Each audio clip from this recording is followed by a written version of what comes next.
In reading the literature of the East, particularly, in preparation for my book, you'll see it when you believe it, I would find that over and over, I would see references to this thing called the observer. I'd say the observer. And one particular group of people would have written about it, and then it would show up in Buddhism, and it would show up in Hinduism, and it would show up in practice of Zen and in Kundalini. And it just kept showing up, this observer, the observer. And I wasn't quite sure what it was, what it meant. And then I began to realize that it's something I've done all my life, only they were just putting it into words. It's really a technique that I find myself using over and over again. The best way to think of it is, like Shakespeare said, the whole world is a stage, and we are all but actors on that stage. When you start to look at it that way, you begin to see yourself as having a lot of roles to play. And they really are roles. And we're all out there playing these roles. Now, it doesn't mean that I'm not authentic at all. I'm not talking about authenticity. Each one of these things are very real, but they are still roles that we're playing.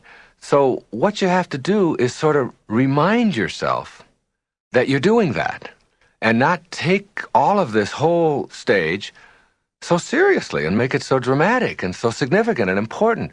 It's like lightening you up a little bit.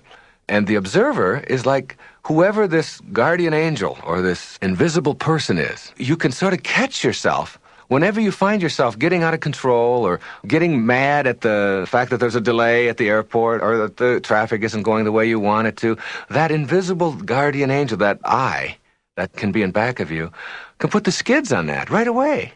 That person can say, I'm watching you. I'm watching your form. You know, Lily Tomlin had a great line. She said, how come when you talk to God, it's called praying? But when God talks to you, it's called schizophrenia, you know.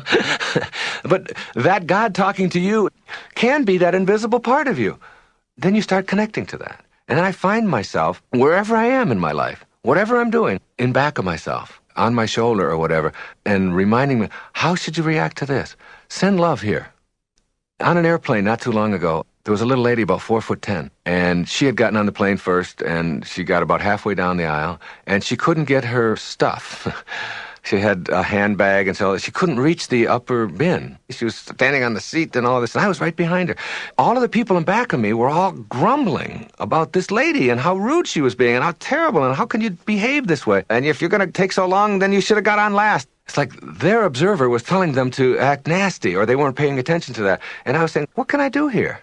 Where there was a time when I would have thought, get out of the way, lady, come on, I got to get to my seat, and you're holding up everybody and all. I didn't do that. I stopped. I said, here, you know, I'm 6'1", I can do this for you. And I put that up, and I did this, and I said, here, have a nice day. And I had a book with me, and I signed it, and I gave it to her, and she was happy, and that was the observer. In order to make this technique work for you, and all of us have that capacity to do it, as I've just illustrated, what you have to do is first become aware of what you're doing to yourself. That if you're into that hurry up, type A, got to get there fast, everything has got to get done yesterday kind of mentality, then there's still something that is making you do that. It may be very instantaneous, or what some people would call subconscious, which I don't like to call it that, because if it's below your consciousness, then you're not aware of it anyway, so, you know, why call it that? And that's just a cop-out. It's an instantaneous reaction through a lot of training to how you have to live your life. So what you do is you catch yourself in moments like I just described on the airplane, or in any moment when you find yourself reacting in a way that you know isn't good for you, it isn't working for you, it isn't healthy. As soon as you see that, you don't need a doctor to tell you that worrying a lot about a lot of things is going to create an ulcer for you. It's going to make you feel tight inside. Your body reacts to thoughts. And the thought of, I've got to get there fast, and I've got to get around this traffic, and it shouldn't be this way, and I've got to get that done, gives you cramps. You notice that your heart, your pulse rate is going much faster, or you're twitching, or you're sweating. Those are all signals to you. Don't do that. I mean, you don't have to go to a physician and go to therapy to find that out. Stop doing that. Look in the mirror if you're all flushed and bloated and sick, or gulping down antacids, whatever it is, in order for you to get through your days. You know that that isn't working for you, that your life isn't. So get an observer and get that observer to catch you and say, wait a minute, I'm your buddy. That's who I am. I'm with you. I'm going to get in harmony with that part of me. And I'm going to allow that observer to do more of the directing and watch out for the roles that I'm playing And whatever role I'm playing that isn't working and providing me with the joy and the success and the happiness that I really believe I'm entitled to, I'm going to have that observer catch me at that and stop me from behaving in that way. It really is a tool to help you to be more realistic, more tuned in life. For me, it is a reminder that there's much grander things than what I've just become accustomed to.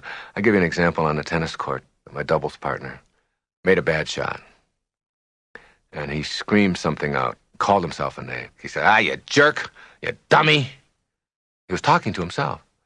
And I stopped and I said, Lenny, I really don't appreciate it when somebody calls my partner a jerk and a dummy. I said, who was that? Who was doing that? He said, what do you mean? I said, well, whoever it is that's calling my partner a jerk and a dummy, I'd like you to get in touch with him and remind him that he's a beautiful guy and he just didn't hit the shot the way he wanted to. I'd like you to tell that person that. It's like a reminder that when you call yourself a name, you got two people going here. You got the person who's the recipient, the jerk, and you got the person doing the calling. Well, you want to get those two in balance. You want to get those two in harmony. You want that person, whoever that is saying, you jerk, to say, you're allowed to make an error in tennis. You have to do it. Nobody goes through a whole match without making errors. And that it's okay, and that you forgive yourself, and you're kind to yourself. And then the recipient of that is in balance. So that those two people, quote, or those two parts of you are in harmony.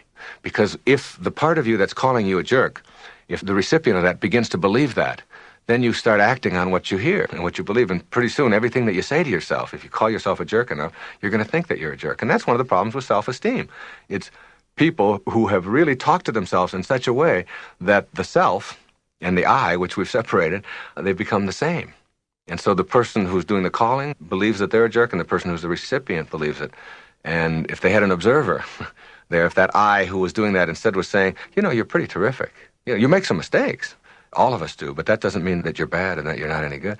And you get those two in harmony so that you are never calling yourself anything but what you would like to be. And the more you do that, the more that you'll be in harmony. And that's all invisible.